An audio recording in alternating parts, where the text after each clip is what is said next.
उत्तर प्रदेश के गोंडा में संत श्री आशाराम जी आश्रम में खड़ी एक कार में लड़की की लाश मिली और कई न्यूज पोर्टल, न्यूज चैनल सब लग गए इस खबर को आग की तरह फैलाने में। आखिर क्या है सच? बापूजी के साधक भी जानना चाहते हैं कि आखिर मामला क्या है। बापूजी के साधक शिष्यों को पूर्ण विश्वास है कि आश्रम पूर्णतः निर्दोष है, इसीलिए निर्दोष आश्रम को झूठा बदनाम करने वाली इस घटना का सच क्या है, यह सवाल है कईयों के मन में। मित्रों, आइए हम चर्चा करते हैं इस पूरे मामले पर। उससे पहले आपसे निवेदन करूं कि अब तक आपने इस चैनल को सब्सक्राइब नहीं किया हो तो अभी कर लीजिए और बेल आइकॉन भी प्रेस कर दीजिए ताकि आपको सभी वीडियो के नोटिफिकेशंस मिलते रहे। मित्रों, आज मीडिया में गोंडा आश्रम वाली खबरें देखकर कईयों के कॉल आए, तब सभी को यही कहा कि 4 दिन से लाश आश्रम में सड़ रही है और उसके बाद आश्रम वाले ही पुलिस में रिपोर्ट कर रहे हैं, तो इससे तो साफ जाहिर होता है कि आश्रम पूर्णतः निर्दोष है। फिर भी मैंने गोंडा के कई लोगों से बात की और उनसे पूरी जानकारी ली जो अभी आपको यहाँ बताने जा रहा हूँ। मित्रों, मैंने न केवल बापूजी के साधक शिष्य से बात की बल्कि गोंडा के कुछ सामाजिक संगठनों के कार्यकर्ताओं से भी बात की। गोंडा के उस आश्रम में एक बाबा जी रहते हैं और अन्य कुछ साधक आते जाते रहते हैं। कल रात बाहर गांव के एक भाई अपना कुछ काम निपटा कर आश्रम में आए और वहां टहल रहे थे, तब उनको दुर्गंध आई और वे उस कार की ओर आगे बढ़े।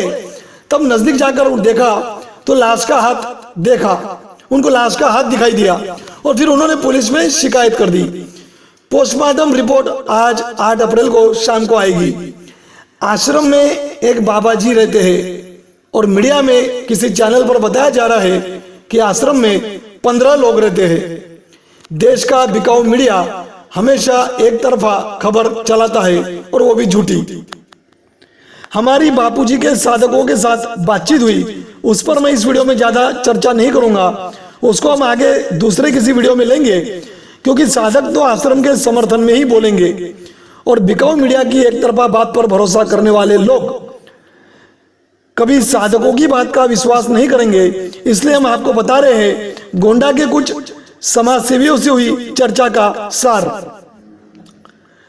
गोंडा के एक हिंदुत्ववादी संगठन के कार्यकर्ता से बात हुई तो उन्होंने कहा कि वे जल्द ही इस विषय पर सामने आकर बोलेंगे, किंतु अभी अपना नाम छिपाने की शर्त पर उन्होंने बताया कि लड़की की हत्या एक आपसी रंजिश का मामला है।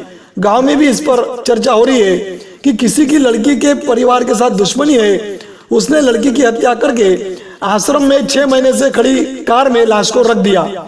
एक तीर से 2 निशाने साधने की कोशिश की है अपराधियों ने। लड़की के परिवार से बदला और आश्रम को बदनाम करना, ये दोनों बातें। यदि वाकई आश्रम का इसमें रत्ती भर भी दोष होता तो क्या आश्रम में 4 दिन तक वो लाश यूं ही पड़ी रहती?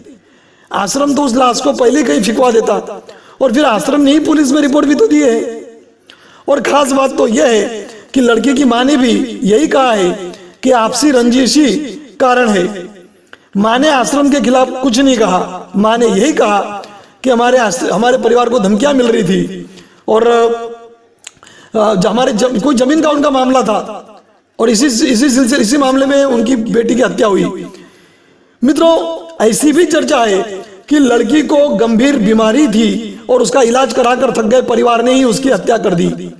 ये केवल चर्चाएं हैं और केवल संदेह है, इसमें अभी हम कुछ नहीं कह सकते। पोस्टमार्टम रिपोर्ट आने के बाद सच्चाई बहुत हद तक सामने आ जाएगी और फिर पुलिस भी बहुत अच्छी तरह जांच कर रही है। आश्रम को और बापूजी के सभी साधक शिष्यों को गोंडा की पुलिस पर बहुत विश्वास है। बहुत जल्द सच्चाई पूर्णतः प्रकट हो जाएगी, किंतु इसमें जिस तरह से खबरें दिखाई जा रही है उसमें आश्रम की प्रतिमा को नकारात्मक बनाने का एक और प्रयास दिखाई दे रहा है। समझदार जनता इस बात को समझ सकती है कि आश्रम का हाथ यदि इसमें होता तो लाश 4 दिन तक आश्रम में नहीं पड़ी रहती। इतनी गंदगी, इतनी दुर्गंध जब उसकी बढ़ गई, उसके बाद एक साधक जो कल वहां आए थे उनको वो बात ध्यान में आई और बेचारे बाबा जी वहां रहते हैं, उनको वो 3-4 दिन में बात नहीं पता चली, अब उनको भी दुर्गंध आती। लेकिन भाई को जो वहां टहल रहे थे कल, उनको वो दुर्गंध आई और धीरे धीरे वो आगे बढ़ते गए कि दुर्गंध कहाँ से आ रही है। दुर्गंध की तीव्रता जब उनको महसूस हुई तब वो उस स्पॉट पर, उस जगह पर पहुंच गए थे जहां वो कार खड़ी थी। कार में उनका जब ध्यान गया, उनको एक लाश का हाथ दिखाई दिया। उसके बाद समिति वालों को एकत्रित करके उन्होंने फिर वो दिखाया, पुलिस में रिपोर्ट की गई। मित्रों, साधकों को इस मामले में निश्चिंत हो जाना चाहिए और आश्रम की झूठी बदनामी करने वाली बिकाऊ मीडिया और साधकों में साधक भेष धारण करके रहने वाले षड्यंत्रकारियों से भी सावधान रहना चाहिए, जो साधकों को ही आश्रम के खिलाफ भड़काने का प्रयास करते हैं। हमें आश्रम पर, हमें हमारे सभी आश्रमों पर, बापूजी के जितने भी आश्रम है देश में, उन सभी आश्रमों पर, गोंडा के साधकों पर और गोंडा की पुलिस पर भी पूर्ण भरोसा है। जो थोड़े बहुत प्रामाणिक और सत्यनिष्ठ मीडिया वाले हैं, उनसे निवेदन है कि आप जनता तक सच्चाई पहुंचाए और बिकाऊ मीडिया को उनकी करतूत में सफल ना होने दे।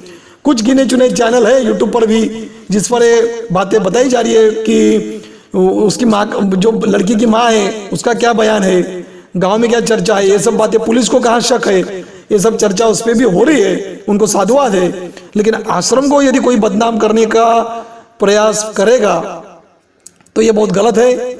हम उसका धिक्कार करते हैं, हम उसका निषेध करते हैं। जय हिंद, जय भारत।